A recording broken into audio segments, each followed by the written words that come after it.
Hello मेरे प्रिय साथियों, आप सब कैसे हैं। आशा करता हूँ जहाँ भी होंगे स्वस्थ और मस्त होंगे। मैं हूँ राजेंद्र और आपका अपना चैनल आरपीजीएस रिसर्च में स्वागत करता हूँ। मेरे साथियों, आज से यूपी पीसीएस 2026 प्रीलिम्स पेपर को देखते हुए भारतीय संविधान की क्लास की शुरुआत किया जा रहा है। मेरे साथियों, भारतीय संविधान को एकदम जीरो लेवल से समझने का प्रयास करेंगे। मेरे साथियों, भारतीय संविधान का पहला चैप्टर या अध्याय है राज्य या स्टेट।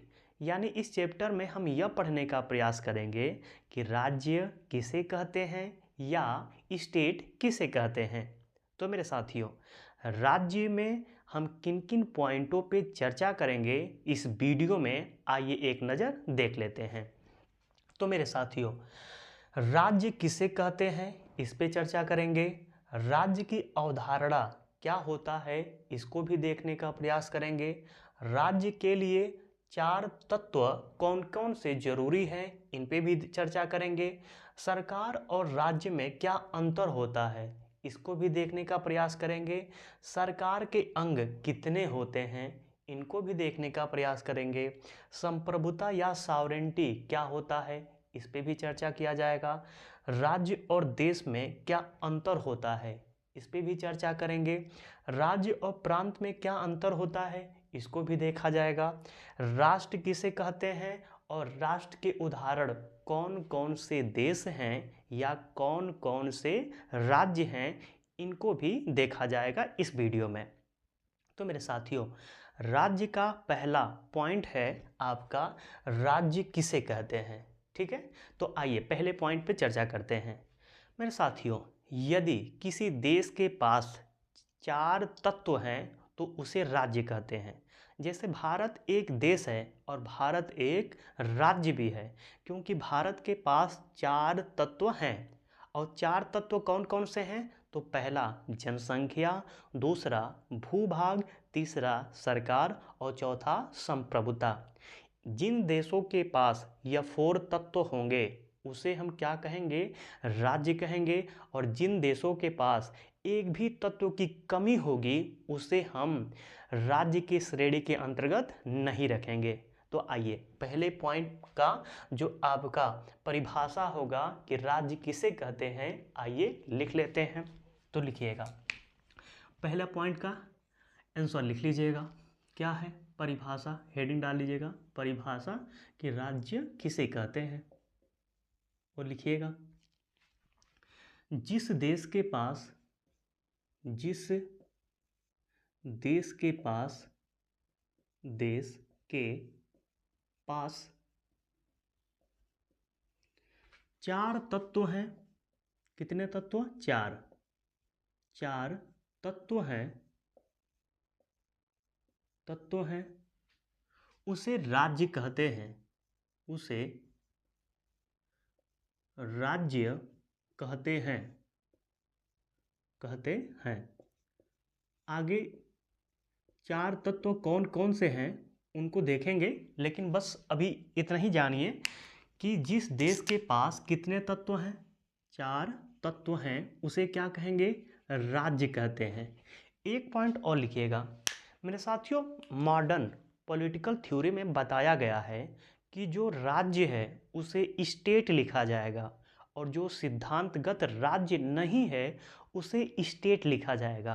पहले इस लेटर को लिख लेते हैं, तब इसे समझने का प्रयास करते हैं। उदाहरण के माध्यम से समझा दूंगा। यह लेटर का एकदम क्या कहने का मतलब है आपको समझ में आ जाएगा। तो पहले लिख लेते हैं, लिखिएगा, मॉडर्न पॉलिटिकल थ्योरी में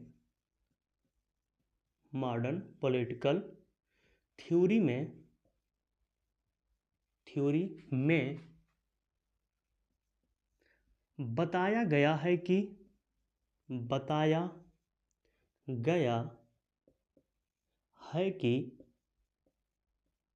कि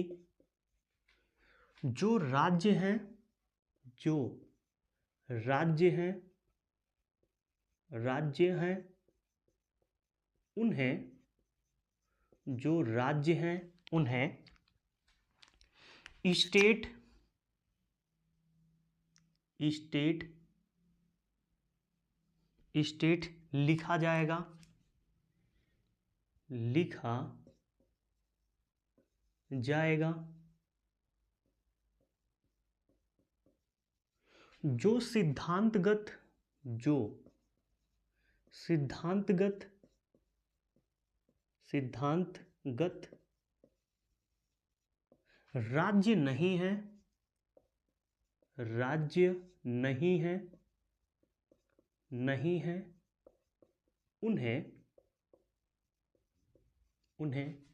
राज्य नहीं है, उन्हें स्टेट लिखा जाएगा, लिखा जाएगा। अब देखने का प्रयास करिए इस लेटर को। आइए एक बार दोबारा पढ़ता हूं और आप भी मेरे साथ साथ पढ़िएगा। लिखा क्या है? मॉडर्न पॉलिटिकल थ्योरी में बताया गया है कि जो राज्य हैं उन्हें क्या लिखा जाएगा? स्टेट लिखा जाएगा। जो सिद्धांतगत राज्य नहीं हैं उन्हें स्टेट लिखा जाएगा। तो देखिए यहाँ पे भी स्टेट लिखा जाएगा और यहाँ पे भी स्टेट लिखा जाएगा। तो इन दोनों स्टेट को लिख लेते हैं। ऐसे लिखिएगा STATE। स्टेट का तो स्पेलिंग सही है ना? सही है, ठीक है। एक है STATE। अब देखिएगा एक बार दोबारा पढ़िए। मॉडर्न पॉलिटिकल थ्योरी में बताया गया है कि जो राज्य हैं उन्हें क्या लिखा जाएगा? स्टेट लिखा जाएगा। और जो राज्य नहीं है, सिद्धांतगत जो राज्य नहीं है उन्हें स्टेट लिखा जाएगा। मेरे साथियों यह स्टेट और यह स्टेट, ऊपर भी स्टेट है नीचे भी स्टेट है, क्या दोनों स्टेट में कुछ अंतर आपको दिख रहा है? तो कहेंगे कि हाँ सर एक तो अंतर दिख रहा है, एकदम साफ सुथरे आंखों से मैं देख रहा हूँ कि एक अंतर दिख रहा है। और अंतर यह दिख रहा है कि यहाँ पे स्टेट का जो पहला अक्षर है वह एस कैपिटल लेटर में लिखा गया है, जबकि नीचे वाला जो स्टेट लिखे हैं सर उसमें एस जो है वह स्मॉल लेटर में है। अब यही सबसे बड़ा आपको समझने का प्रयास करना है कि जो स्टेट है, जो राज्य है, उसके आगे जो स्टेट लिखा जाएगा उसमें कैपिटल लेटर में एस रहेगा, और जो राज्य नहीं है उसमें स्टेट आगे तो लिखा जाएगा लेकिन वहाँ पे एस जो रहेगा, जो पहला लेटर स्टेट का पहला लेटर एस जो रहेगा वह स्मॉल लेटर में रहेगा। अब यह समझना कैसे है, कैसे आपको पता चलेगा कि मैं सही बता रहा हूँ कि गलत बता रहा हूँ? तो नो डाउट इसको आप प्रूफ करिए। प्रूफ कैसे करना है? आप सीधे गूगल पे जाइएगा और बोलिएगा स्टेट इंडिया। तो जो स्टेट इंडिया लिख कर आएगा वो उसमें स्टेट का जो पहला अक्षर रहेगा एस, वह आपका कैपिटल लेटर यानी बड़ा लेटर में रहेगा, बड़ा अक्षर में रहेगा। आप बोलिए स्टेट नेपाल, ठीक है? तो नेपाल स्टेट लिख के आएगा और फिर क्या लिख कर आएगा? नेपाल। तो स्टेट नेपाल गूगल पे जैसे ही बोलेंगे तो स्टेट का जो पहला अक्षर रहेगा वह बड़ा लेटर में रहेगा और जो नेपाल रहेगा वह ऐसा ही लिखा रहेगा। और स्टेट आप उत्तर प्रदेश जब बोलेंगे, क्या बोलेंगे? उत्तर प्रदेश।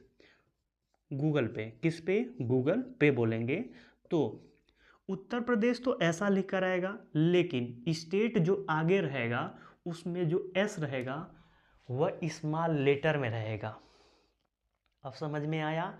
तो जाके आपको प्रूफ कहाँ करना है? गूगल पे करना है। कहाँ पे? गूगल पे।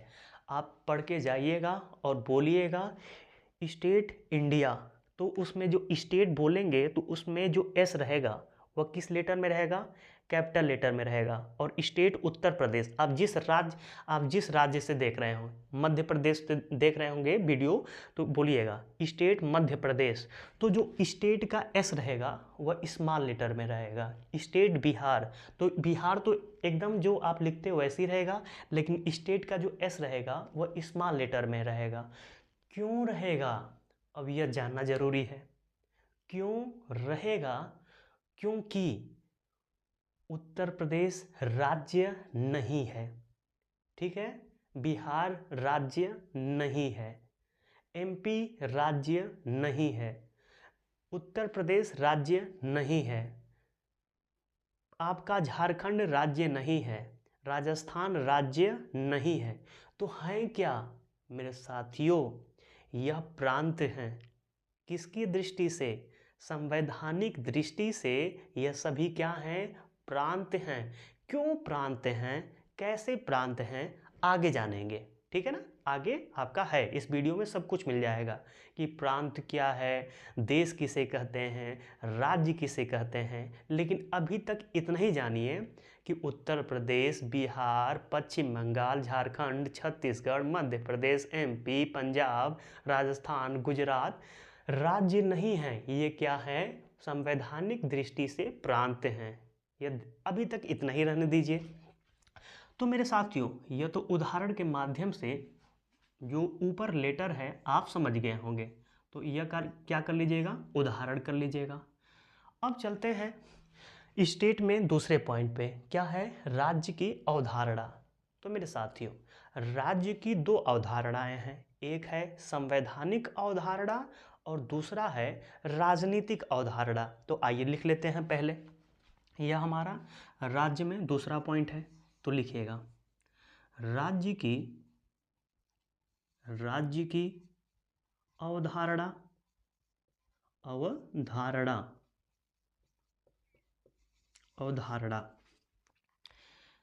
राज्य की कितनी अवधारणा है मेरे साथियों? तो राज्य की दो अवधारणाएं हैं, तो लिखिएगा ऐसे आप भी बना लीजिएगा जैसे मैं बना रहा हूं। और एक में लिखिएगा संवैधानिक अवधारणा।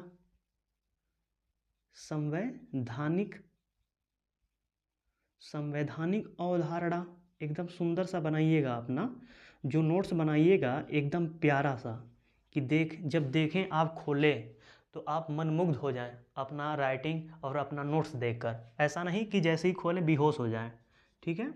तो एक है संवैधानिक अवधारणा और दूसरा है राजनीतिक अवधारणा। राजनीतिक अवधारणा। तो राज्य की कितनी अवधारणाएं हैं? दो अवधारणाएं हैं, एक है संवैधानिक अवधारणा और दूसरा है राजनीतिक अवधारणा। मेरे साथियों, संवैधानिक अवधारणा के तहत भारतीय संविधान के अनुच्छेद 12 में बताया गया है कि राज्य की परिभाषा के अंतर्गत किसे शामिल किया जाएगा और किसे नहीं। एक बार सुन लीजिएगा, दोबारा सुनिएगा।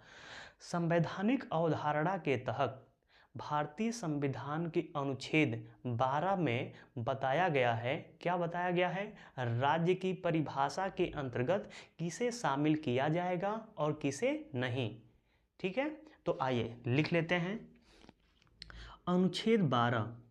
अनुच्छेद 12 में क्या है? राज्य की परिभाषा। और राज्य की परिभाषा के अंतर्गत बताया गया है कि राज्य के अंतर्गत कौन शामिल होगा, कौन नहीं, कौन शामिल होगा और कौन नहीं।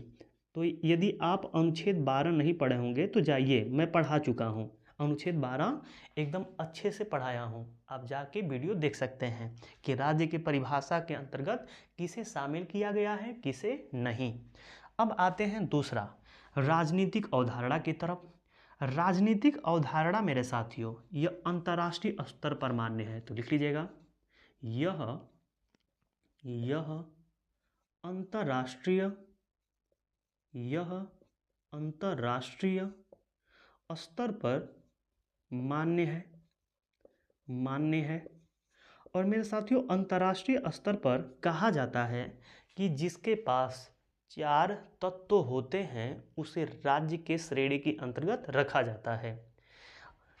राजनीतिक अवधारणा कैसी अवधारणा है? यह अंतर्राष्ट्रीय स्तर पर मान्य है, यानी यह अवधारणा अंतर्राष्ट्रीय स्तर का है। और अंतर्राष्ट्रीय स्तर के तहत कहा जाता है कि राज्य उसे कहेंगे जिसके पास 4 तत्व होंगे। तो आइए एक पॉइंट लिख लीजिएगा, लिखिएगा अंतर्राष्ट्रीय स्तर पर अंतर्राष्ट्रीय स्तर पर राज्य उसे कहेंगे, राज्य वह है जिसके पास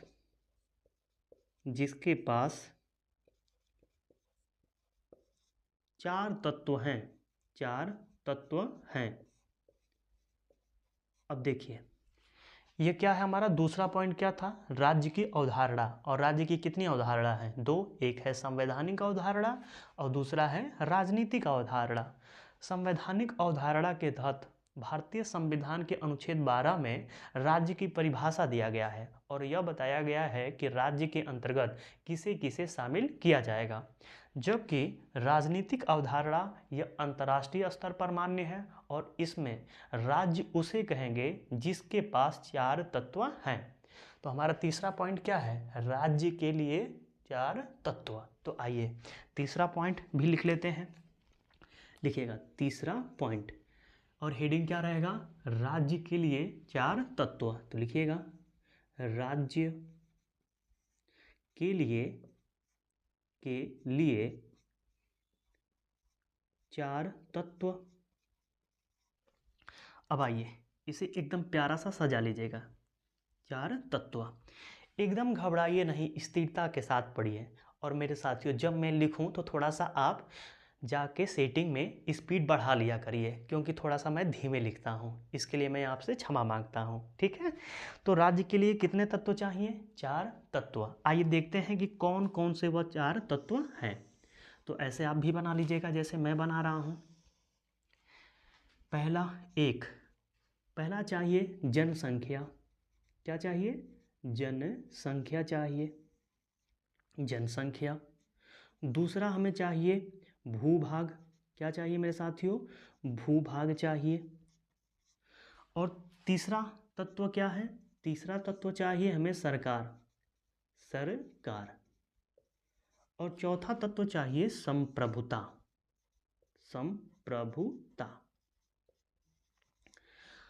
यह राज्य के लिए चार तत्व हैं। यदि जिस देश के पास ये चार तत्व रहेंगे उसे हम राज्य कहेंगे, जिसके पास नहीं रहेंगे उसे राज्य नहीं कहेंगे। मेरे साथियों, यदि मैं बात करूं क्या भारत के पास जनसंख्या है, तो कहेंगे क्या बात कर रहे हैं सर, भारत के पास तो इतनी जनसंख्या है कि भारत पहले स्थान पे आता है। सही बात भी है, पहले स्थान पे आता है, ठीक है। क्या भारत के पास भूभाग है, तो बिल्कुल कहेंगे कि हाँ सर, बिल्कुल बहुत बड़ा भूभाग है। इतना बड़ा भूभाग है कि विश्व में हम क्षेत्रफल की दृष्टि से 7वां स्थान पे आते हैं। 32,87,263 वर्ग किलोमीटर हमारा क्षेत्रफल है भारत का। तो है कि नहीं, जनसंख्या भी है, भूभाग भी है, क्या सरकार है, तो कहेंगे क्या बात कर रहे हैं सर, एकदम है, बीजेपी की सरकार है और रहेगी भी। कहेंगे कि नहीं कहेंगे, कहेंगे आप। संप्रभुता क्या है, तो कहेंगे कि सर संप्रभुता में डाउट है थोड़ा सा, क्या संप्रभुता क्या होता है सर। ये तो हम समझ गए कि जनसंख्या, भूभाग, सरकार, संप्रभुता क्या होता है सर जी, क्या हम लोग के पास है, थोड़ा सा समझाइए ना सर जी, हम लोग को नहीं पता है। तो मैं कहूँगा अच्छा नहीं पता है तो थोड़ा सा वेट करिए, ये तीन पहले समझ लेंगे तब संप्रभुता को समझेंगे। लेकिन अभी तक जानिए, भारत के पास संप्रभुता है, यह चारों तत्व हैं, इसलिए भारत क्या है, राज्य है। जबकि उत्तर प्रदेश, बिहार, पश्चिम बंगाल, झारखंड, छत्तीसगढ़, मध्य प्रदेश, महाराष्ट्र, राजस्थान, गुजरात, किसी भी 28 राज्य के पास क्या नहीं है, संप्रभुता नहीं है। ये किस चिड़िया का नाम है आगे जानेंगे। लेकिन इनके पास क्या नहीं है, संप्रभुता नहीं है, इसलिए राज्य के अंतर्गत नहीं रखे जाते हैं। लेकिन भारत के पास ये चारों तत्व हैं, भारत को, इसलिए भारत क्या है, राज्य है। तो मेरे साथियों, आइए एक एक तत्व को देखने का प्रयास करते हैं। यह तो बहुत दो छोटे हैं और सरकार और संप्रभुता थोड़े से अच्छे से समझने का प्रयास करेंगे, लेकिन जनसंख्या और भूभाग को एक एक लाइन में समझ लेते हैं। मेरे साथियों, यदि जनसंख्या की बात करें तो आप क्या बोलेंगे कि सर जनसंख्या में तो हम पहले स्थान पे आते हैं। तो एक लाइन बस लिख लीजिएगा, एक लाइन बस लिखना है, ज़्यादा नहीं। लिखिएगा विश्व में भारत प्रथम स्थान रखता है, प्रथम स्थान रखता है, रखता है। किस में रखता है? तो जनसंख्या में। जबकि दूसरे स्थान पर, जबकि दूसरे स्थान पर चीन है। कौन है मेरे साथियों? चीन है। अब आते हैं भूभाग पे, तो लिखिएगा दूसरा हेडिंग डाल लीजिएगा भूभाग, भूभाग, और लिखिएगा भारत के पास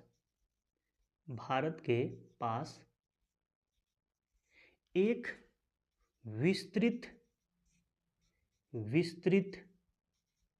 भूभाग है,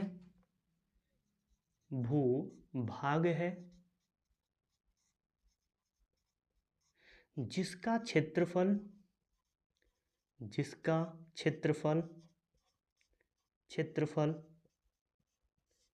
32 लाख, कितना है? 32,87,263 वर्ग किलोमीटर है। तो अभी 4 तत्वों में से 2 तत्व देखें जो भारत के पास है, जनसंख्या भी है और भूभाग भी है। तीसरे तत्व पे चलने से पहले मेरे साथियों इसको मिटा देते हैं क्योंकि जगह नहीं बचा है। मेरे साथियों राज्य के लिए तीसरा तत्व सरकार होना चाहिए। तो आइए पहले हेडिंग बना लेते हैं, तब इसे समझने का प्रयास करते हैं। तो लिखिएगा तीसरा तत्व क्या चाहिए? सरकार। मेरे साथियों यदि कोई आपसे पूछे कि वर्तमान में किसकी सरकार है भारत में, तो क्या बताएंगे? बीजेपी की सरकार है।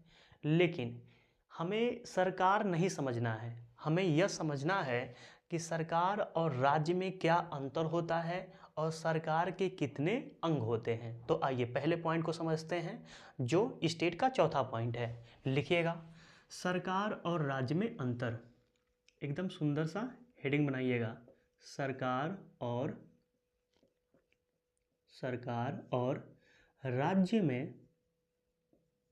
राज्य में अंतर। यह क्या है हमारा? यह हेडिंग है। मेरे साथियों राज्य और सरकार में कई अंतर हैं। जैसे सरकार एक मूर्त रूप है जबकि राज्य एक अमूर्त रूप है। सरकार को देखा जा सकता है, मूर्त का मतलब देखा जा सकता है, जबकि राज्य को देखा नहीं जा सकता है। मेरे साथियों सरकार अस्थायी है जबकि राज्य अस्थायी है। यानी कहने का मतलब यह है कि सरकार 5 साल में बदल जाएगा। आप ही बदलेंगे, हम ही बदलेंगे, वोट दे के बदलते हैं। मान लीजिए बीजेपी सरकार है वर्तमान में, तो बीजेपी सरकार हमें अच्छी लगती है 5 साल में तो हम उसी को चुनेंगे। अगर अच्छी बीजेपी सरकार नहीं लगती है तो उसे हम हटा देंगे 5 साल में। इसीलिए सरकार क्या है? अस्थायी है जबकि राज्य अस्थायी है। मान लीजिए आप उत्तर प्रदेश में रह रहे हैं और उत्तर प्रदेश आपको अच्छा नहीं लग रहा है तो क्या करेंगे? वोट डाल के उत्तर प्रदेश की जगह पे केरल ले आ देंगे, कर्नाटक ले आ देंगे, तमिलनाडु ले आ देंगे। ऐसा तो होगा नहीं। तो राज्य क्या है? अस्थायी है जबकि सरकार अस्थायी है। मेरे साथियों सरकार का आकार छोटा है जबकि राज्य का आकार क्या है? बड़ा है। तो यह 3 पॉइंट सरकार और राज्य के अंतर में लिखना है। तो आइए लिखने का प्रयास करते हैं। लिखिएगा पहला पॉइंट लिखिएगा सरकार एक मूर्त रूप है, एक मूर्त रूप है जबकि राज्य एक अमूर्त रूप है, एक अमूर्त रूप है। और अब देखिए यह तो पूरा लेटर आप समझ जाएंगे कि सरकार एक मूर्त रूप है जबकि राज्य एक अमूर्त रूप है। आपको सबसे ज़्यादा कंफ्यूज मूर्त और अमूर्त कर रहा होगा। तो आइए इसे और सरल कर देते हैं। मूर्त का मतलब है जिसे देखा जा सकता है, तो लिख लीजिएगा देखा देखा जा सकता है, देखा जा सकता है। यानी सरकार को आप देख सकते हैं कि कैसी है, अच्छी है या बुरी है। जबकि राज्य को नहीं देख सकते हैं, इसे नहीं देखा जा सकता है, नहीं देखा जा सकता है, नहीं देखा जा सकता है। ठीक है। दूसरा आते हैं पॉइंट, इसमें लिखते हैं सरकार और राज्य के अंतर में लिखिएगा। सरकार, सरकार का आकार, सरकार का आकार छोटा होता है, छोटा होता है, होता है। जबकि जबकि राज्य का आकार, राज्य का आकार बड़ा होता है, बड़ा होता है, बड़ा होता है। तीसरा पॉइंट लिखिएगा इसमें, सरकार अस्थायी होता है, अस्थायी होता है, अस्थायी होता है। जबकि जबकि राज्य अस्थायी होता है, जबकि राज्य अस्थायी होता है, अस्थायी होता है। यानी भारत कहीं जाएगा नहीं। भारत में आपको अच्छा नहीं लग रहा है तो आप भारत को छोड़ के जाएंगे। भारत आपको छोड़ के नहीं जाएगा, भारत वहीं का वहीं रहेगा, लेकिन आपको छोड़ के जाना है। सरकार क्या है? अस्थायी है, सरकार बदल सकती है, जबकि राज्य नहीं बदल सकता है। आपको अमेरिका अच्छा लग रहा है तो अब आप अमेरिका में जाके रहिए, भारत में मत रहिए। लेकिन भारत नहीं जाएगा, भारत वहीं का वहीं रहेगा। यह नहीं है कि भारत को थोड़ा सा धक्का देके पश्चिम बांग्लादेश के साइड करके आप यहाँ पे यूएस से लगा देंगे, ऐसा नहीं होगा। जहाँ पे भारत है वह अस्थायी है। ठीक है। हाँ, प्राकृतिक हटाएगी तो उसकी बात अलग है। आप ये मत कहिएगा कि सर जी अफ्रीका चल के आ रहा है और टकराएगा तो भारत उत्तर की तरफ बढ़ जाएगा, तो यह तो प्रकृति का देन है भाई, उस पर छोड़ देना, उस पर बात नहीं कर रहे हैं, आप नहीं कर सकते हो। ठीक है। तो सरकार अस्थायी होता है, जबकि राज्य क्या होता है? अस्थायी होता है। यह हमारा चौथा पॉइंट था। चौथा पॉइंट था सरकार और राज्य में अंतर। अब चलते हैं पांचवें पॉइंट पे, सरकार के अंग। तो हेडिंग डालिएगा सरकार के अंग। ये तीसरे ही में बात कर रहे हैं भाई, तत्वों में चौथा पॉइंट है सरकार के अंग। सरकार के अंग। अंग मेरे साथियों, सरकार के मुख्यतः 3 अंग होते हैं, लेकिन एक अंग, चौथा अंग प्रेस या मीडिया को मान लेते हैं। कई बार पूछा गया है कि सरकार का चौथा अंग या स्तंभ किसे कहते हैं? तो प्रेस या मीडिया को कहते हैं।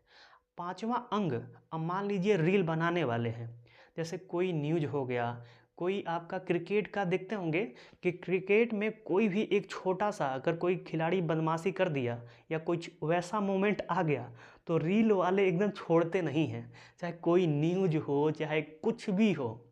पांचवा स्तंभ के तौर पे आपके रील बनाने वाले क्रिएटर जो हैं वह कार्य कर रहे हैं। तो सरकार का पांचवा अंग रील बनाने वाले को कह सकते हैं आप। ठीक है।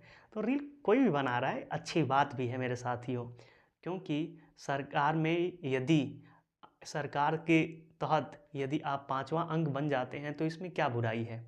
और कोई भी मुद्दा यदि आप पूरे जनता के सामने ले आते हैं तो यह भी कोई बुराई वाली बात नहीं है। ठीक है। तो वास्तव में मेरे साथियों सरकार के 3 अंग हैं, लेकिन चौथा अंग किसे माना जाता है? प्रेस या मीडिया को माना जाता है। तो आइए लिख लेते हैं ऐसे बनाइएगा जैसे मैं बना रहा हूँ, ठीक है। सरकार के अंग, और देखने का प्रयास करते हैं कि कौन कौन से हैं। पहला है कार्यपालिका। कार्यपालिका, जब आप भाग 5 पढ़ते हैं तो कार्यपालिका को एकदम डिटेल से पढ़ेंगे। विधायिका भी पढ़ेंगे। दूसरा क्या है, अंग में विधायिका है, तो लिखिएगा विधायिका।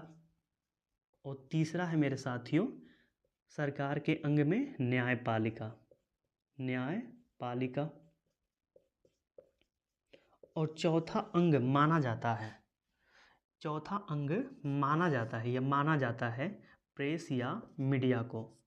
प्रेस या किसे माना जाता है, मीडिया को माना जाता है। चतुर्थ स्तंभ, तो लिख लीजिएगा चतुर्थ स्तंभ माना जाता है। चतुर्थ स्तंभ किसे मानते हैं, प्रेस या मीडिया को। लेकिन सरकार के अंग पूछे तो 3 ही हैं, कार्यपालिका, विधायिका और न्यायपालिका। मेरे साथियों, कार्यपालिका 2 प्रकार का होता है, एक होता है अस्थाई और दूसरा होता है अस्थाई।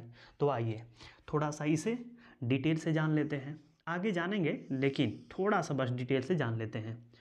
क्या होता है अस्थाई या और अस्थाई। तो पहले अस्थाई लिख देते हैं और यहाँ पे अस्थाई लिख देते हैं। मेरे साथियों, अस्थाई में राजनीतिक कार्यपालिका आता है, तो लिख लीजिएगा राजनीतिक, राजनीतिक कार्यपालिका आता है, कार्यपालिका, ठीक है। और अस्थाई में आता है प्रशासनिक कार्यपालिका, प्रशासनिक कार्यपालिका आता है, कार्यपालिका आता है, ठीक है।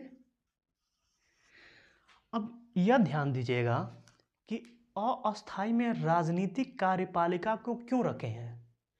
इसलिए रखे हैं क्योंकि राजनीतिक कार्यपालिका में राष्ट्रपति आते हैं, उपराष्ट्रपति आते हैं, प्रधानमंत्री आते हैं, महान्यायवादी आते हैं, मंत्रिपरिषद आते हैं, जो 5 साल के बाद बदल जाते हैं। मतलब इनका जो कार्यकाल है अस्थायी है। मान लीजिए आज बीजेपी की सरकार है और बीजेपी की पूरे मान लीजिए मंत्री जाके कांग्रेस में शामिल हो गए, तो क्या बीजेपी की सरकार रहेगी? नहीं रहेगी, तुरंत क्या हो जाएगी, गिर जाएगी। इसलिए कार्यपालिका में कुछ ऐसे राजनीतिक कार्यपालिका को अस्थायी की श्रेणी में रखते हैं, जबकि प्रशासनिक कार्यपालिका जैसे आईएएस, आईपीएस, ठीक है, इनको हम कहते हैं प्रशासनिक कार्यपालिका। यह अस्थायी होते हैं, यह जल्दी हटते नहीं हैं, इनको हटाने का प्रावधान राष्ट्रपति के पास है, जल्दी हटेंगे नहीं। यह 60 वर्ष अपना नौकरी कंप्लीट करने के बाद तभी हटते हैं, ठीक है। तो यदि अच्छे ढंग से कार्य करें तो प्रशासनिक कार्यपालिका लंबे समय तक टिके रहते हैं, इसलिए इन्हें अस्थायी कहते हैं, जबकि राजनीतिक कार्यपालिका को अस्थायी कहते हैं। तो इनमें कौन कौन आएंगे प्रशासनिक कार्यपालिका में? तो एक लाइन में लिख लीजिएगा नौकरशाह। नौकरशाह यानी जो आईएएस होते हैं, जो आईपीएस होते हैं, वह क्या होते हैं, नौकरशाह होते हैं, हमारे नौकर होते हैं, जनता के नौकर होते हैं। यानी हम आईएएस बन जाएंगे तो हम भी नौकर होंगे, किसके, जनता के। आप भी आईएएस बन जाएंगे, पीसीएस बन जाएंगे तो किसके नौकर होंगे, जनता के, ठीक है। सिविल सर्वेंट ऐसे नहीं कहलाते हैं, ठीक है। जनता का नौकर किनको कहते हैं, कार्यपालिका को। जनता का नौकर का मतलब यह कि जनता के हित के लिए कार्य करना, इसको कहते हैं नौकरशाह। जबकि अस्थायी में कौन कौन आएगा, तो लिख लीजिएगा राष्ट्रपति, राष्ट्रपति, उपराष्ट्रपति, उपराष्ट्रपति, प्रधानमंत्री, प्रधानमंत्री, और कौन आएगा, तो लिख लीजिएगा महान्यायवादी, महान्यायवादी, महान्यायवादी। नेक्स्ट लिखिएगा मंत्रिपरिषद, मंत्रिपरिषद, मंत्रिपरिषद। इन्हें बोलते हैं राजनीतिक कार्यपालिका। और राजनीतिक कार्यपालिका कैसी कार्यपालिका है, अस्थायी है। जबकि प्रशासनिक कार्यपालिका कैसा है आपका, अस्थाई है। इसमें कौन आते हैं, नौकरशाह आते हैं। नौकरशाह मतलब आईएएस आते हैं, आपके IPS आते हैं और कई सारे अधिकारी प्रशासनिक कार्यपालिका के अंतर्गत आते हैं। मेरे साथियों, विधायिका में कौन कौन आएंगे? तो विधायिका में लोकसभा आता है और राज्यसभा आता है, जबकि प्रांत के स्तर पे विधानसभा आएगा और विधान परिषद आता है। ठीक है। न्यायपालिका में कौन कौन आएगा? तो आपका एक तो सुप्रीम कोर्ट आ जाएगा, दूसरा डिस्ट्रिक्ट आपका हाई कोर्ट आ जाएगा। क्या आएगा? हाई कोर्ट आ जाएगा। उसके बाद क्या आएगा? डिस्ट्रिक्ट कोर्ट आ जाएगा। चौथा स्तंभ किसे माना जाता है? प्रेस या मीडिया को माना जाता है। यह कई बार पूछा गया है कि सरकार का अंग के चौथा स्तंभ किसे कहते हैं? तो प्रेस या मीडिया को कहते हैं। मेरे साथियों, यह सरकार का अंग था। तो अभी तक हम स्टेट में कितने पॉइंट पर चर्चा किए हैं? राज्य किसे कहते हैं, इसको भी देख लिए। राज्य की अवधारणा क्या होता है, इसको भी देख लिए। राज्य के लिए 4 तत्व चाहिए, इसको भी देख लिए। सरकार और राज्य में अंतर क्या होता है, इसको भी देख लीजिए। और सरकार के अंग क्या होते हैं, इसको भी देख लिए। अब छठवां पॉइंट है संप्रभुता या सॉवरेंटी। लेकिन संप्रभुता या सॉवरेंटी को समझने से पहले इसे मिटा देते हैं, क्योंकि सबसे इम्पॉर्टेंट आपका यही है। ठीक है, तो इसको मिटा देते हैं। मेरे साथियों, आइए पहले हेडिंग बना लेते हैं संप्रभुता या सॉवरेंटी, तब इसे समझने का प्रयास करते हैं। तो लिखिएगा संप्रभुता या सॉवरेंटी। संप्रभुता या सॉवरेंटी।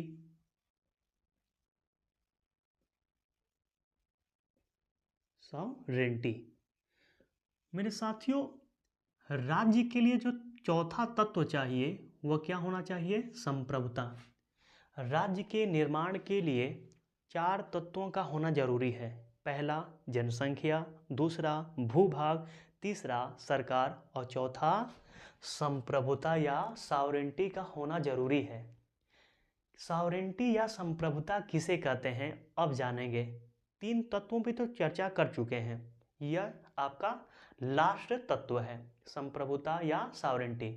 मेरे साथियों, संप्रभुता को अंग्रेजी में सॉवरेंटी कहते हैं और सॉवरेंटी सुपर एनस शब्द से निकला है और यह लैटिन भाषा का शब्द है।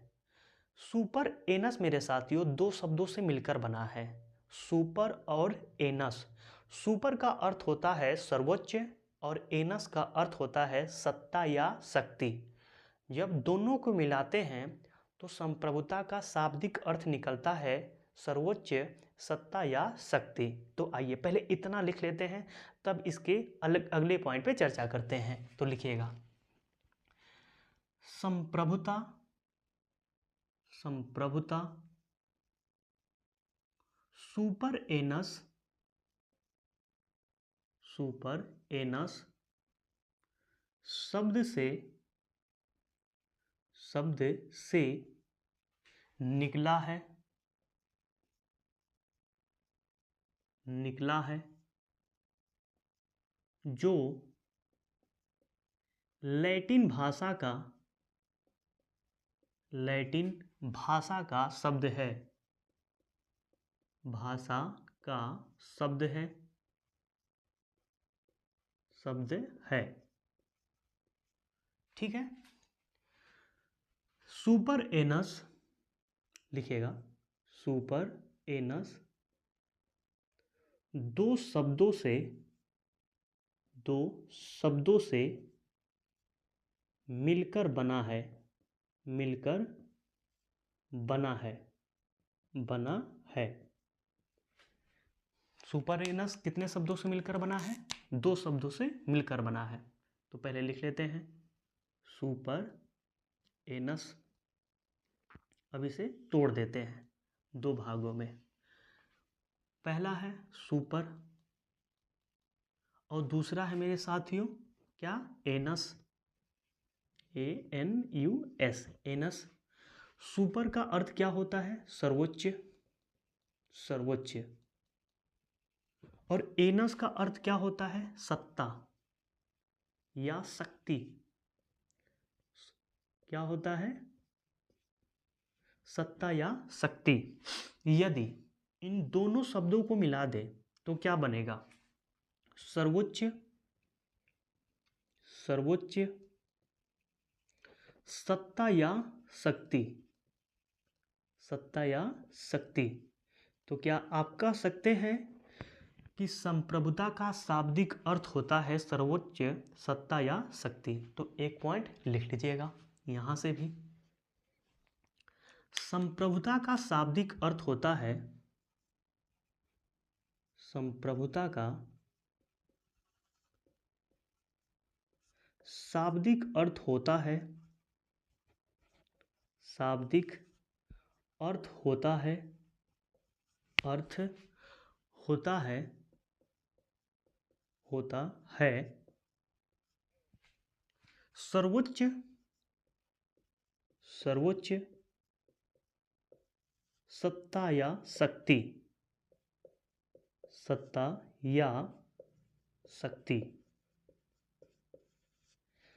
संप्रभुता का शाब्दिक अर्थ होता है, क्या होता है? सर्वोच्च सत्ता या शक्ति, सर्वोच्च सत्ता या शक्ति होता है। किसका? संप्रभुता का शाब्दिक अर्थ। मेरे साथियों, संप्रभुता राज्य का वह सर्वोच्च शक्ति है जिसके आधार पर राज्य अपने घर के अंदर और अपने घर के बाहर निर्णय लेने में स्वतंत्र होता है। यदि संप्रभुता नहीं रहता मेरे साथियों, तो भारत राज्य नहीं होता। इसीलिए संप्रभुता की तुलना राज्य में प्राण से किया गया है। जैसे मान लीजिए, संप्रभुता को राज्य का प्राण कहा जाता है, अभी मैं लिखूंगा, लेकिन क्यों कहा जाता है थोड़ा सा समझने का प्रयास करिए। जैसे मान लीजिए कि यह मैं अभी बोल रहा हूँ, आप सुन रहे हैं, तो क्यों आप सुन रहे हैं, क्यों मैं बोल रहा हूँ? मैं इसलिए बोल रहा हूँ कि मेरा यह चल रहा है, धक धक करने लगा, यह चल रहा है कि नहीं चल रहा है? आपका भी चल रहा होगा, किसी के लिए आपका भी दिल धड़क रहा होगा। तो आप बोलते हैं ना कि यार तुम्हारे लिए मेरा दिल धड़कता है। कैसे धड़कता है? क्योंकि आपके अंदर यहाँ पे प्राण है। और मान लीजिए कि आपकी पूरी बॉडी है और आपकी प्राण निकल गया, तो इस शरीर का कोई मतलब निकलेगा? जो आपसे कहता है कि आई लव यू, मैं आपसे बहुत प्यार करती हूँ, वही आपको छोड़ के भाग जाएगा। ठीक है, तेरही में गरम गरम पूड़ी खाने के लिए आएगा। सोचिए, ऐसे वाली हो जाएगा। तो मेरे साथियों, प्राण का महत्व है इस शरीर के लिए, वैसे ही संप्रभुता का महत्व राज्य के लिए है। यदि संप्रभुता नहीं रहता तो कोई भी देश अपनी आंतरिक निर्णय और बाह्य निर्णय लेने में स्वतंत्र नहीं रहता।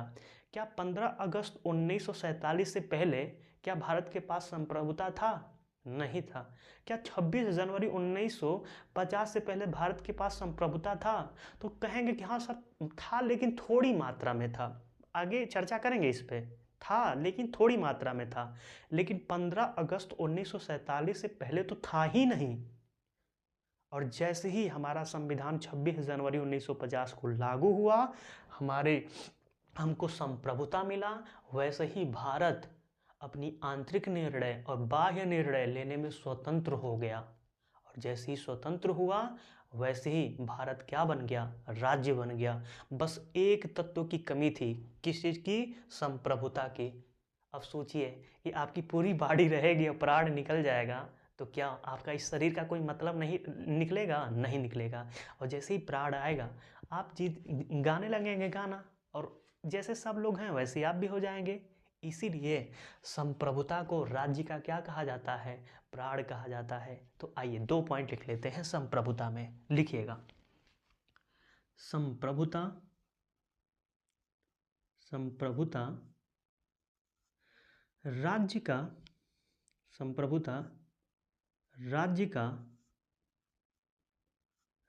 का वह सर्वोच्च शक्ति है, वह सर्वोच्च शक्ति है, सर्वोच्च शक्ति है, शक्ति है जिसके द्वारा, जिसके द्वारा राज्य, जिसके द्वारा राज्य अपने आंतरिक निर्णय, आंतरिक निर्णय और बाह्य निर्णय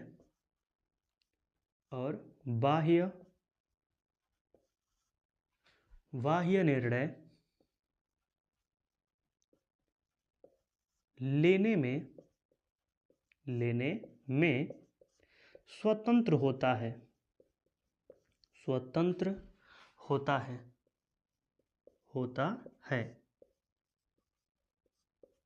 ठीक है। तो संप्रभुता राज्य का क्या है? वह सर्वोच्च शक्ति है जिसके द्वारा राज्य अपने आंतरिक, यही तो समझना है, आंतरिक निर्णय और बाह्य निर्णय लेने में क्या होता है? स्वतंत्र होता है। यानी भारत के अंदर भी निर्णय ले सकता है और भारत के बाहर भी निर्णय ले सकता है। कौन? भारत। मैं कहूँ मेरे साथियों, क्या उत्तर प्रदेश, बिहार, मध्य प्रदेश, महाराष्ट्र, गुजरात क्या देश के बाहर निर्णय ले सकते हैं? तो कहेंगे कि नहीं सर, नहीं ले सकते हैं। एकदम अफसोस में कहेंगे, क्योंकि इनके पास संप्रभुता नहीं है। इसीलिए उत्तर प्रदेश, बिहार, पश्चिम बंगाल, झारखंड, छत्तीसगढ़, केरल, तमिलनाडु, कर्नाटक जितने भी हैं, ये राज्य के श्रेणी के अंतर्गत नहीं आते हैं। क्यों नहीं आते हैं? क्योंकि उनके पास संप्रभुता नहीं है। तो आइए एक पॉइंट और लिख लेते हैं इसमें। लिखिएगा, संप्रभुता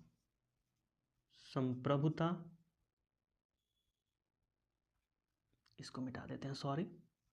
संप्रभुता राज्य के लिए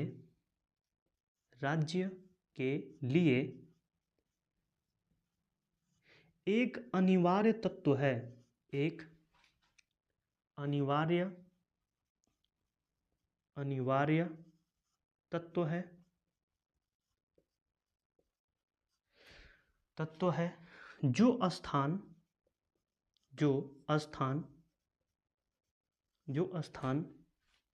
शरीर में प्राण का होता है,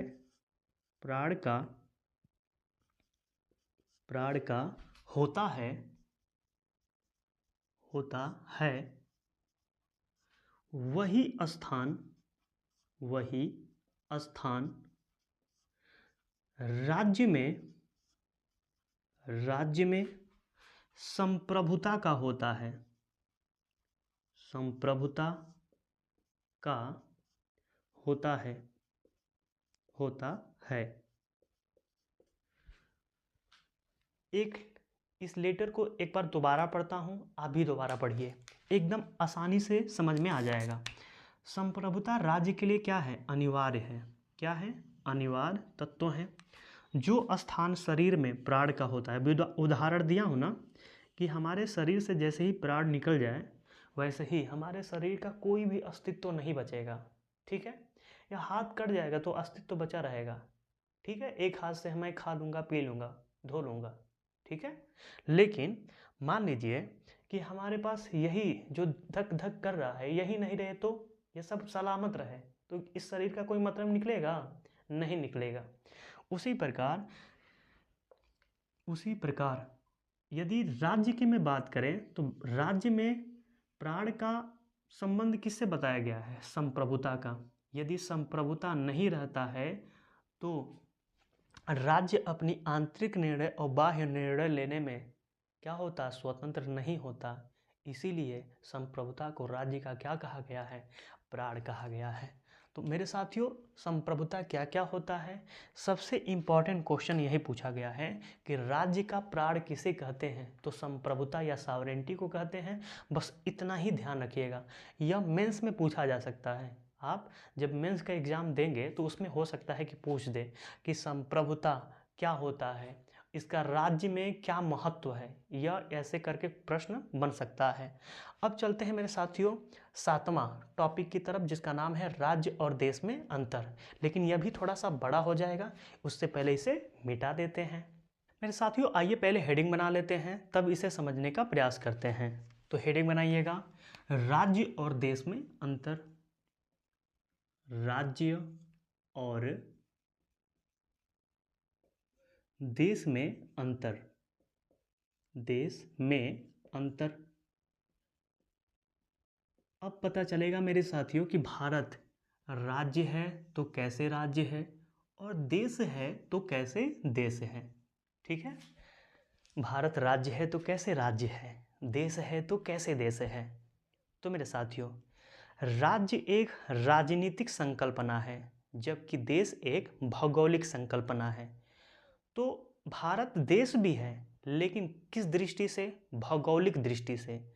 जबकि भारत एक राज्य है, किस दृष्टि से, तो राजनीतिक दृष्टि से क्या है, राज्य है। और देश किस दृष्टि से है, तो भौगोलिक दृष्टि से है। तो आइए लिख लेते हैं। पहला पॉइंट लिखिएगा कि राज्य एक राजनीतिक संकल्पना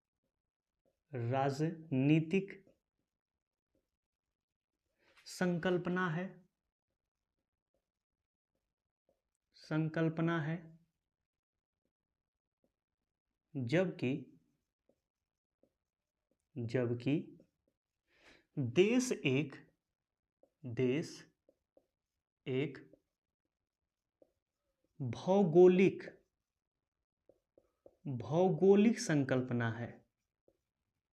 भौगोलिक संकल्पना है, ठीक है। तो राज्य किस दृष्टि से राज्य है, राजनीतिक दृष्टि से, राजनीतिक है। यह आप अंडरलाइन कर लीजिएगा कि राज्य कैसी संकल्पना है, राजनीतिक है। जबकि देश कैसा संकल्पना है, भौगोलिक संकल्पना है।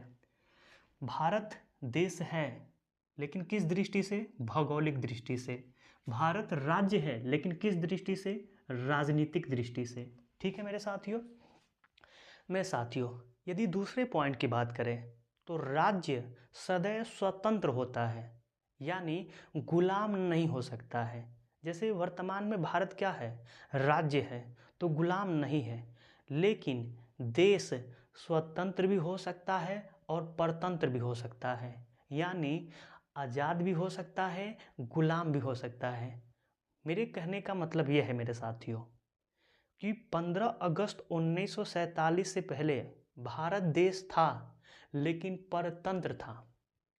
लेकिन 26 जनवरी 1950 के बाद भारत देश है, लेकिन क्या है, स्वतंत्र है। तो आइए इस पॉइंट को लिख लेते हैं और उदाहरण भी दे देंगे, आप आसानी से समझ जाएंगे। ठीक है, लेकिन पहले पॉइंट लिख लेते हैं। लिखिएगा, राज्य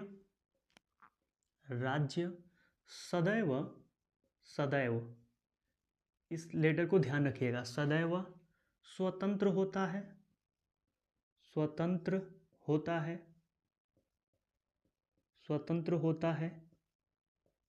जबकि देश स्वतंत्र और परतंत्र मतलब गुलाम, स्वतंत्र और परतंत्र दोनों हो सकता है,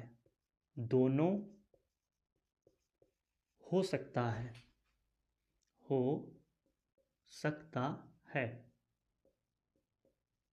सकता है।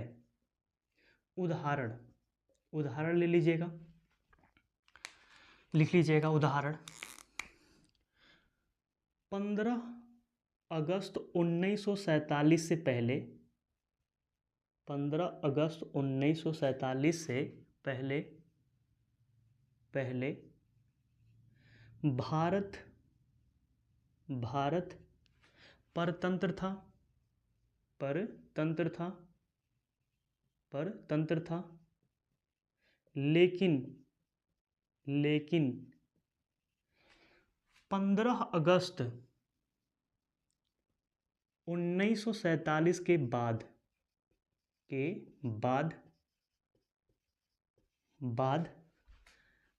भारत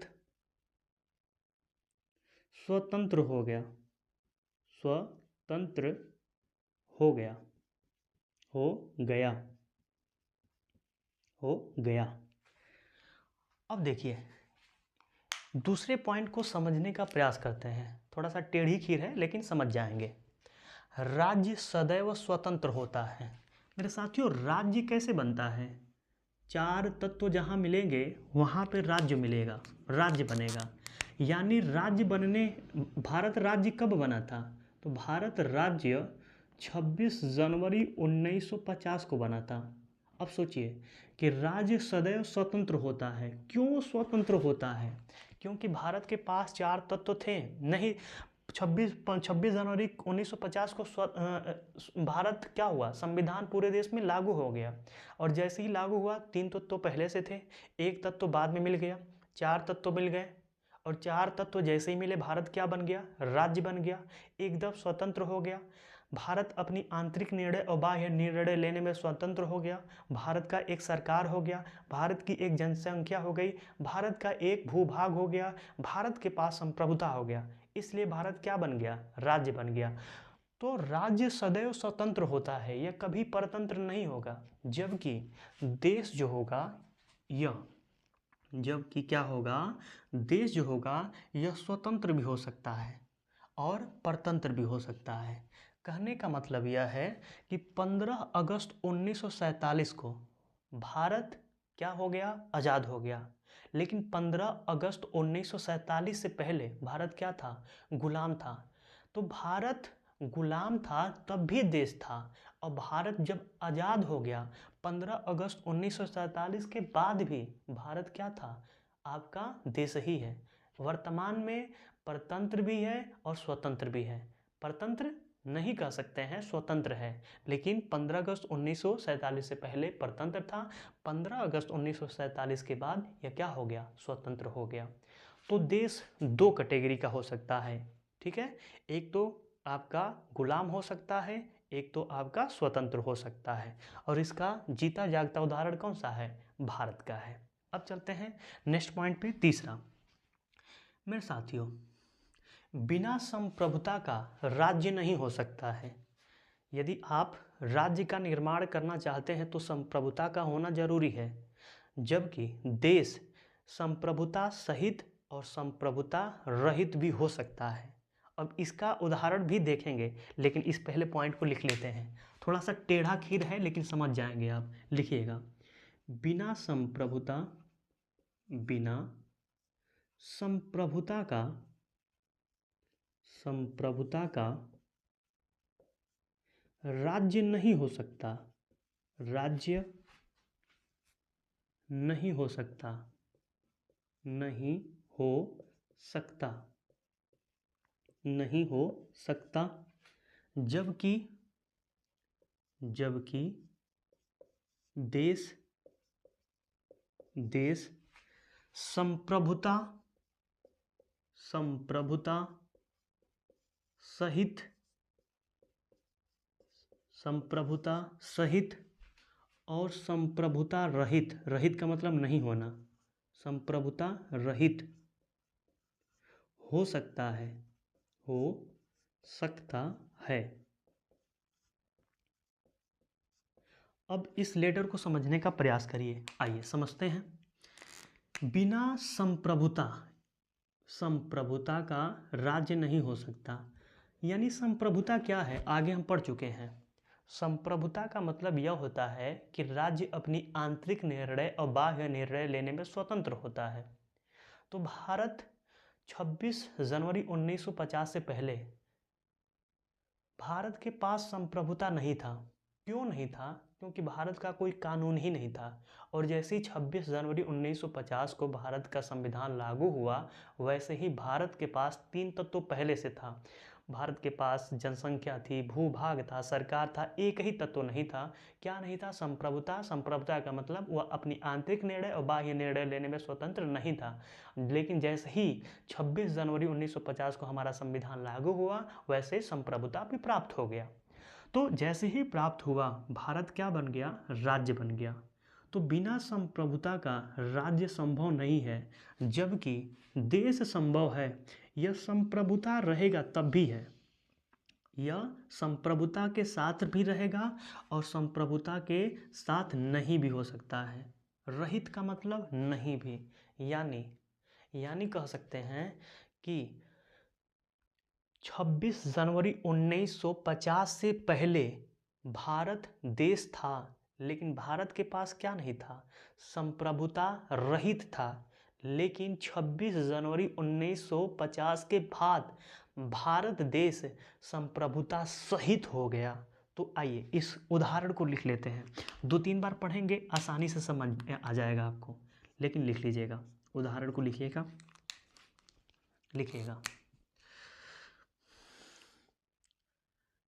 26 जनवरी 1950 से पहले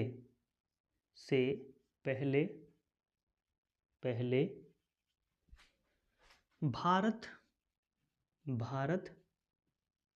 संप्रभुता रहित था,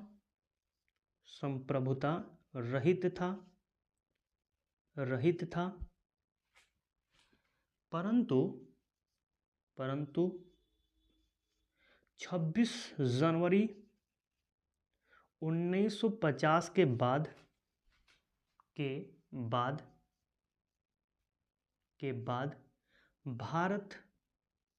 भारत संप्रभुता सहित देश बन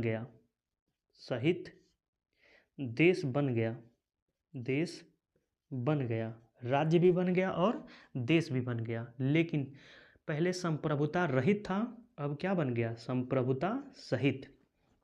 तो संप्रभुता कैसे मिला हमें संप्रभुता जैसे ही हमारा संविधान पूरे देश में लागू हुआ वैसे ही हमें संप्रभुता मिल गया, यानी हम अपनी आंतरिक निर्णय और बाह्य निर्णय लेने में स्वतंत्र हो गए, हमें संप्रभुता मिल गया। इसीलिए हमें उस 26 जनवरी 1950 के बाद कैसे देश हो गए हम, संप्रभुता सहित। लेकिन 26 जनवरी 1950 से पहले कैसे थे, संप्रभुता रहित देश थे। इसको 2-3 बार आप सुनिएगा, आपको समझ में आ जाएगा। अब चलते हैं नेक्स्ट पॉइंट पे।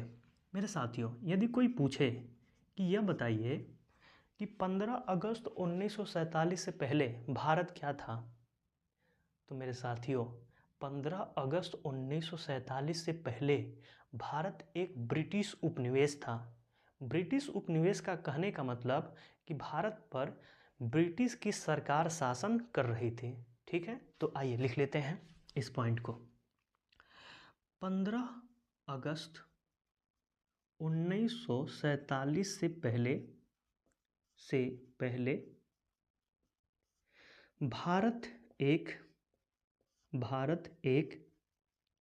ब्रिटिश उपनिवेश था।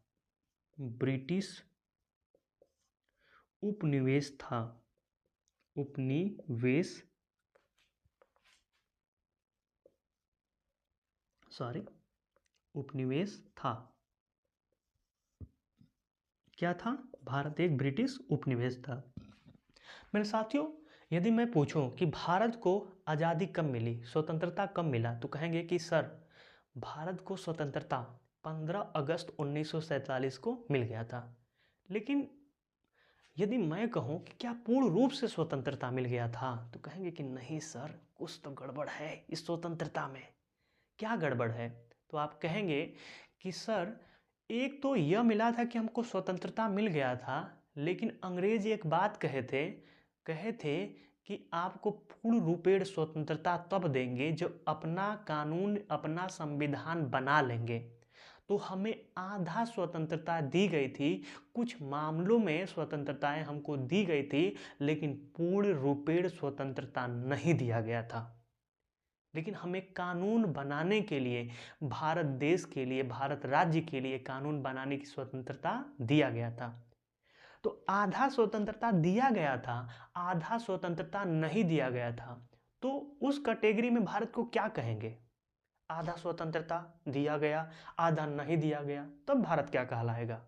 तो मेरे साथियों, उस स्थिति में भारत को डोमिनियन स्टेट या अधिराज्य कहते थे। तो आइए लिख लेते हैं, अधिराज्य क्या होता है आपको पता चल जाएगा यह भी, लेकिन पहले इस पॉइंट को लिखिएगा। 15 अगस्त 1947 से 25 जनवरी 1950 तक भारत एक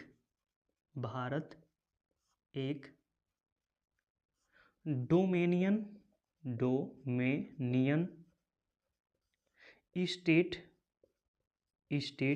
या अधिराज्य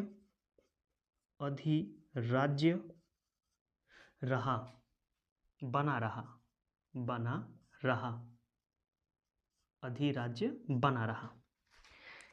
इसको अंडरलाइन कर लीजिएगा। किसको? डोमेनियन स्टेट या अधिराज्य। ठीक है। अधि का मतलब क्या होता है? आधा राज्य नहीं। तो मैं बोला हूं ना मेरे साथियों कि 15 अगस्त 1947 को आज़ादी तो दी गई थी अंग्रेजों के द्वारा, लेकिन पूर्ण रूपेण हमें आज़ादी नहीं मिला था। कुछ आज़ादी मिली थी, कुछ आज़ादी नहीं मिला था। आज़ादी हमें कब मिला तो वह भी देख लेते हैं। 26 जनवरी 1950 को हमारा संविधान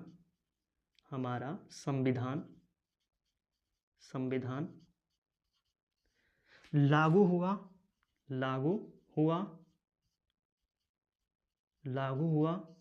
और भारत अपनी आंतरिक निर्णय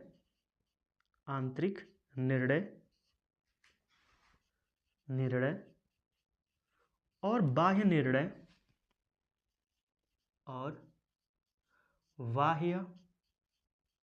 निर्णय लेने में स्वतंत्र हो गया। क्या हो गया? स्वतंत्र हो गया। मेरे साथियों, क्या इसमें कुछ छुपा हुआ है इस लेटर में? तो देखिए, आंतरिक निर्णय और बाह्य निर्णय, इसी को क्या बोलते हैं? संप्रभुता। और यह हमें कब मिला? हमें मिला 26 जनवरी 1950 को। और क्यों मिला? क्योंकि हमारा संविधान पूरे देश में क्या हो गया? लागू हो गया। अब इस दिन से अंग्रेजों का पूरा कानून भारत से समाप्त हो गया और भारत का संविधान पूरे देश में लागू हो गया। पहले से 3 तत्व थे। भूभाग था, जनसंख्या थी, सरकार था, लेकिन एक तत्व नहीं था। क्या नहीं था? संप्रभुता नहीं था। अपनी घर की अंदर की नीति और घर के बाहर की नीति सरकार भारत नहीं बना सकती थी। लेकिन 26 जनवरी 1950 के बाद हम अपने कानून के तहत घर के अंदर और घर के बाहर अपना निर्णय ले सकते थे, इसलिए हमें संप्रभुता मिला। जैसे ही संप्रभुता मिला, भारत एक क्या हो गया? राज्य हो गया। भारत क्या हो गया? अधि से हट के क्या हो गया? राज्य हो गया। अब कहेंगे ना कि यहाँ पे अधि का मतलब क्या है? आधा। और आधा क्या? पूरा हमें जब मिल गया स्वतंत्रता तो हम अधि से क्या हो गए? राज्य। तो भारत राज्य कब बना? भारत राज्य 26 जनवरी 1950 को भारत क्या बन गया? राज्य बन गया। क्यों बन गया? क्योंकि भारत को संप्रभुता मिला कब? 26 जनवरी 1950 को।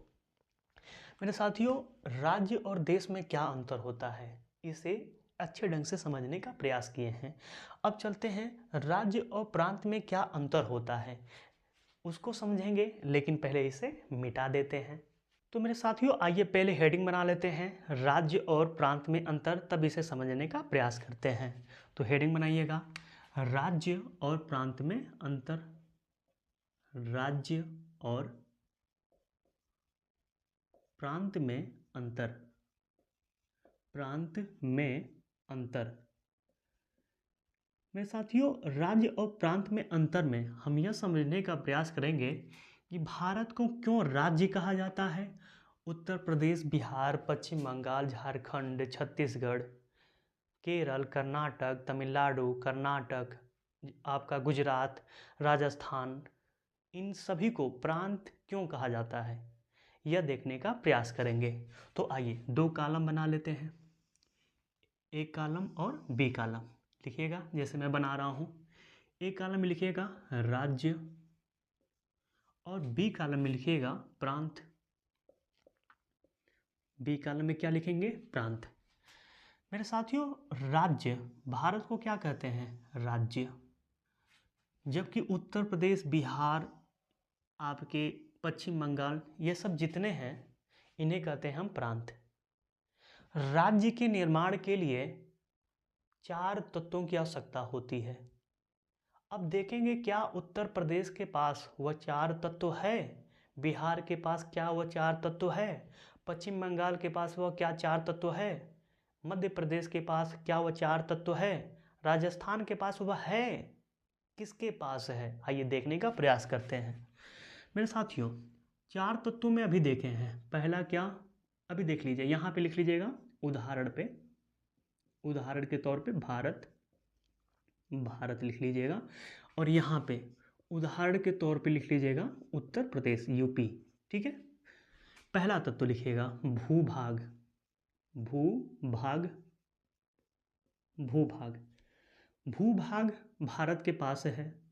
क्या उत्तर प्रदेश के पास है? तो कहेंगे कि हाँ सर, बिल्कुल है, भूभाग है। और क्षेत्रफल की दृष्टि से उत्तर प्रदेश चौथा स्थान भी आता है। सबसे बड़ा कौन है? तो आपका राजस्थान है। ठीक है। दूसरा तत्व क्या चाहिए? कहता है जनसंख्या। क्या भारत के पास जनसंख्या है? तो बिल्कुल है। विश्व में किस स्थान पे आता है? तो यह पहले स्थान पे आता है। उत्तर प्रदेश के पास भी जनसंख्या है और इतना है कि यह भारत में पहले स्थान पे आता है। ठीक है, भारत में पहले स्थान पे आता है उत्तर प्रदेश, बहुत ज़्यादा जनसंख्या उत्तर प्रदेश में।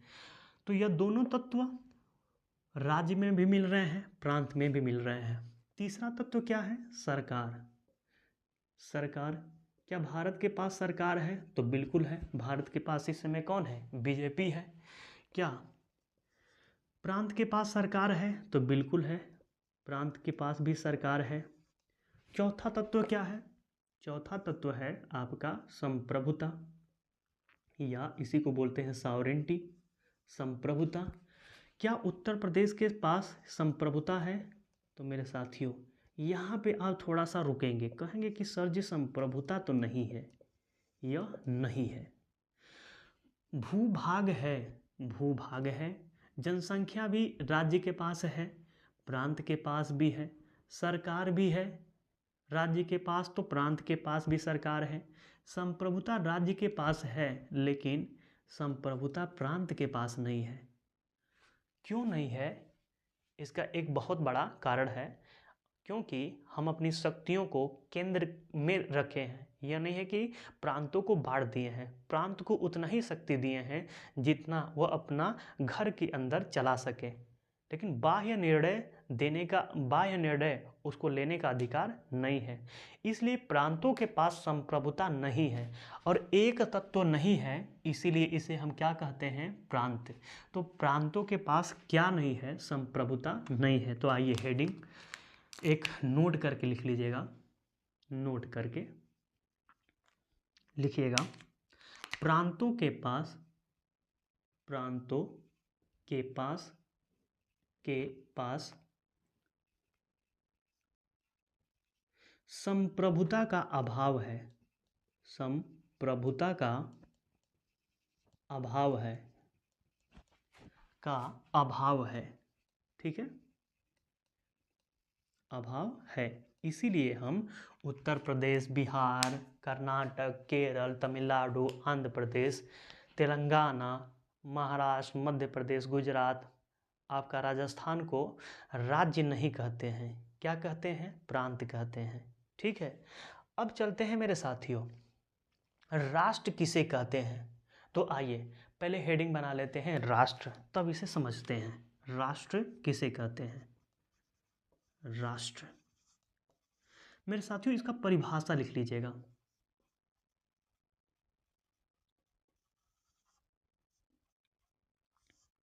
परिभाषा, मेरे साथियों, राष्ट्र उसे कहा जाता है जिनके मध्य भावनात्मक लगाव हो।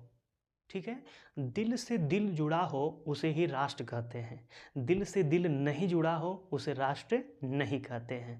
विश्व में 195 देश हैं और यूएनओ में 195 देशों में से मैं आपको बता दूंगा कि कौन राष्ट्र के अंतर्गत आता है और कौन राज्य के श्रेणी के अंतर्गत आता है। लेकिन उससे पहले आइए परिभाषा लिख लेते हैं कि राष्ट्र किसे कहते हैं। तो लिखिएगा, जिसके मध्य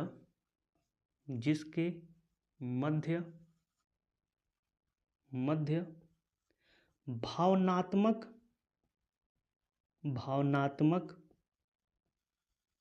लगाव हो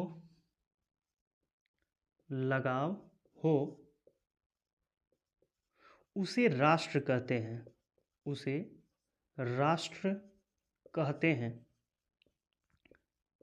कहते हैं। जिसके मध्य भावनात्मक क्या हो, लगाव हो, उसको क्या कहते हैं, राष्ट्र कहते हैं। मेरे साथियों, अब आपको डिसाइड करना है क्या भारत राष्ट्र के श्रेणी में आता है या राज्य के श्रेणी में आता है। क्या भारत राज्य और राष्ट्र दोनों है कि केवल राज्य है। क्या राष्ट्र भी बन सकता है, क्या भारत राष्ट्र है। इन सभी तमाम जो भी आपके प्रश्न उठ रहे होंगे या मन में कभी उठने चाहिए, इन तमाम प्रश्नों का यहाँ से जवाब मिल जाएगा। परिभाषा देखिएगा, जिसके मध्य भावनात्मक लगाव हो उसे राष्ट्र कहते हैं। यानी हिंदू, मुस्लिम, सिख, ईसाई हम सब हैं भाई भाई। जब तक आपके मन में नहीं रहेगा तब तक भारत राष्ट्र नहीं बन सकता है। यदि आप मुस्लिम को देखकर जलते हैं और मुस्लिम आपको देखकर जलता है, मुस्लिम को जब टाइम मिले वह आपका मर्डर कर दे, आपको जब टाइम मिले आप किसी का मर्डर कर दें, मुस्लिम ही को क्यों कहें, अन्य भी बहुत सारे वर्ण हैं, जाति हैं। यदि आप खून खराबा किसी और अन्य देख के, भाषा के आधार पे आप किसी को देखकर भेदभाव कर रहे हैं, किसी को संस्कृति के आधार पर भेदभाव कर रहे हैं, तब तक भारत राष्ट्र नहीं बन सकता है। भारत को राष्ट्र बनाना है तो आपके अंदर भावनात्मक लगाव होना चाहिए। ठीक है, मान लीजिए एक फैमिली है आपकी, उसमें 10 लोग रह रहे हैं और सभी एक दूसरे से प्यार कर रहे हैं, तो वह एक छोटी सी फैमिली ही राष्ट्र है। मान लीजिए आप कहीं जाके कहीं पढ़ रहे हैं या मैं भी कहीं जाके पढ़ रहा हूँगा, तो मेरे इर्द गिर्द जितने भी मेरे दोस्त हैं और आके मेरे साथ बैठ रहे हैं, तो वो मेरे लिए ही क्या हैं, राष्ट्र हैं। क्योंकि मेरे और मेरे दोस्तों में एक भावनात्मक लगाव है और इन्हीं लगाव को हम क्या कहते हैं, राष्ट्र कहते हैं। तो आइए अब देखने का प्रयास करते हैं कि यूएनओ में जो 195 देश हैं, कौन राष्ट्र के श्रेणी में आएंगे, कौन राज्य के श्रेणी में आएंगे, कौन ऐसे राज्य हैं जो राज्य भी नहीं हैं तब भी आपके राष्ट्र बन सकते हैं। आइए देखने का प्रयास करते हैं। तो एक कॉलम बना लेते हैं यहाँ पे राज्य, और यहाँ पे आपका बना लेते हैं राष्ट्र। अब देखते हैं, ए कॉलम हो गया और बी कॉलम हो गया। कुछ ऐसे राज्य हैं जो राज्य भी हैं और राष्ट्र भी हैं। एक कॉलम और बना लीजिएगा उदाहरण का। कुछ ऐसे राज्य हैं मेरे साथियों जो राज्य भी हैं और राष्ट्र भी हैं। इसका उदाहरण हमें जापान देता है, जो राज्य भी है और राष्ट्र भी है। ये सीधे कहते हैं कि हम सभी लोग क्या हैं, जापानी हैं। तो जापान राज्य भी है और राष्ट्र भी है, उनमें क्या है, एक भावनात्मक लगाव है। अब आते हैं दूसरा, कुछ ऐसे राज्य हैं जो राज्य तो हैं लेकिन राष्ट्र नहीं हैं। और यूएनओ के जो 195 देश हैं उनमें से कम 180 ऐसे देश हैं जो राज्य तो हैं लेकिन राष्ट्र नहीं हैं। जैसे यूएसए राज्य है लेकिन राष्ट्र नहीं है। यूएसए हो गया आपका, कनाडा हो गया आपका, ऑस्ट्रेलिया हो गया, क्या हो गया, ऑस्ट्रेलिया इसके अंतर्गत आ जाता है। आपका फ्रांस आ जाता है, ठीक है, फ्रांस आ जाता है।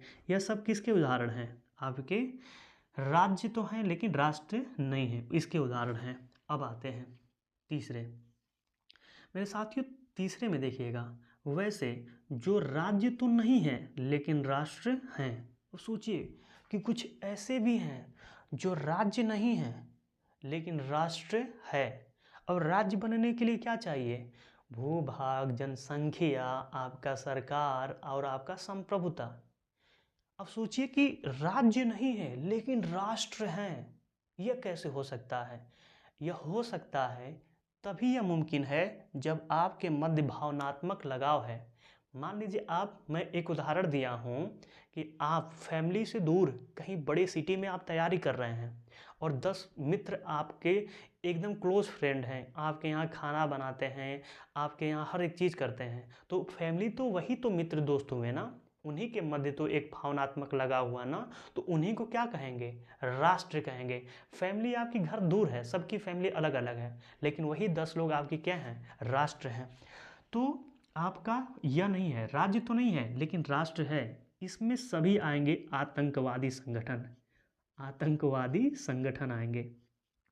अब देखिए इनमें एक भावनात्मक लगाव होती है।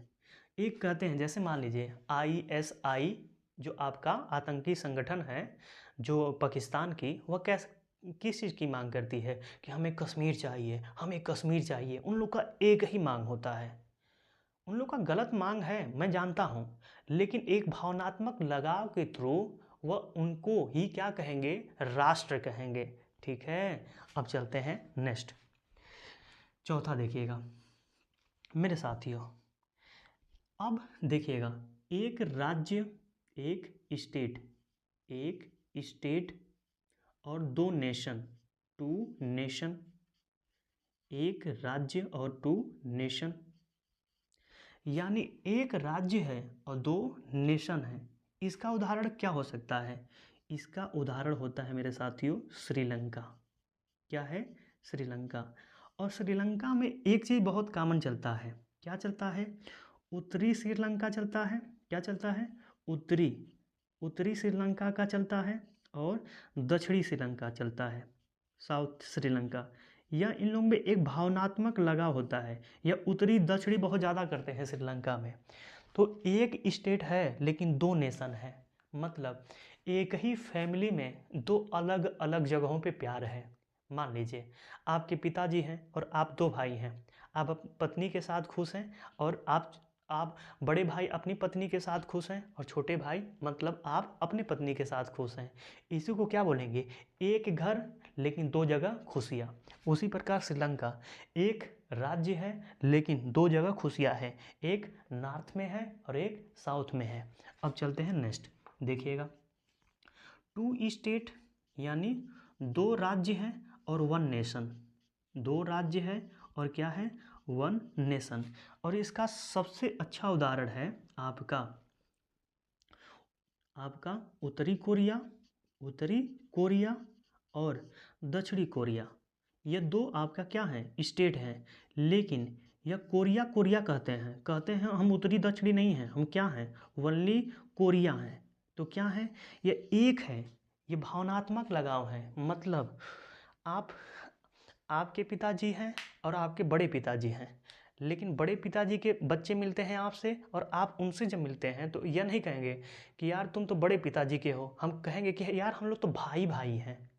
तो ऐसे यहाँ पे भी हैं, 2 स्टेट है मतलब बड़े पापा हैं छोटे पापा हैं, जब आप सामने मिलते हैं तो एक बन जाते हैं और क्या कहते हैं कि यार हम बड़े पापा छोटे पापा के लड़के नहीं हैं, हम एकदम भाई हैं, हम एक खून हैं। ठीक है, तो यह क्या कहते हैं? हम कोरिया हैं, करिया नहीं, कोरिया हैं।